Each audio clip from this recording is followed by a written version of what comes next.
La bénédiction du malheureux venait sur moi, l'oreille qui m'entendait me disait heureux, car je sauvais le pauvre qui implorait du secours, et l'orphelin qui manquait d'appui. Je remplissais de joie le cœur de la veuve. Job 29, versets 11 à 13.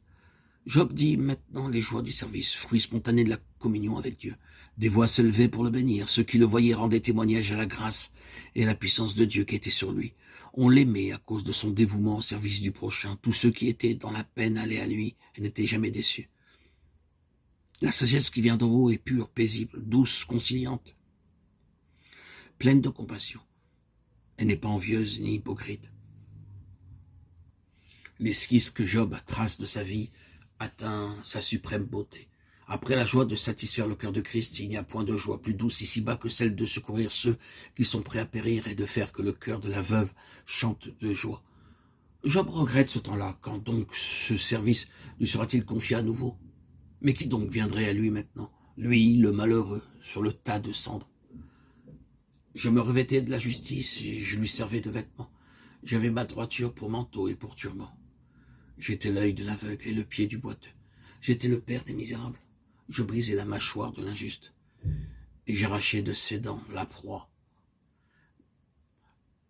Versets 14 à 17.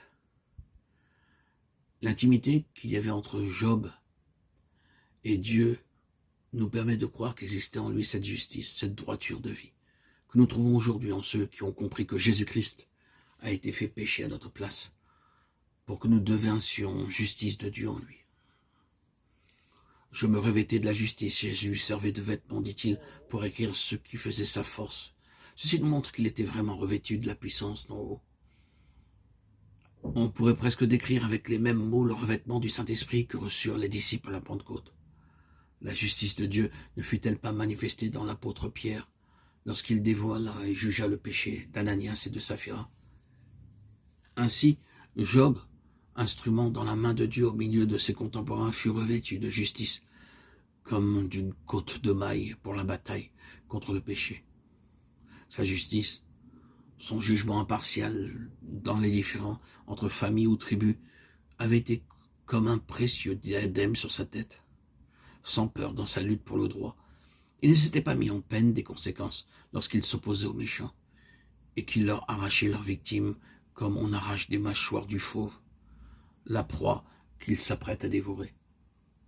Je disais, je mourrai dans mon nid, mes jours seront abondants comme le sable. On suppose que Job avait atteint la 100e année à l'époque de sa grande épreuve. Il pouvait certes penser qu'il avait atteint la maturité et qu'aucun changement de situation ne surviendrait dans sa vie.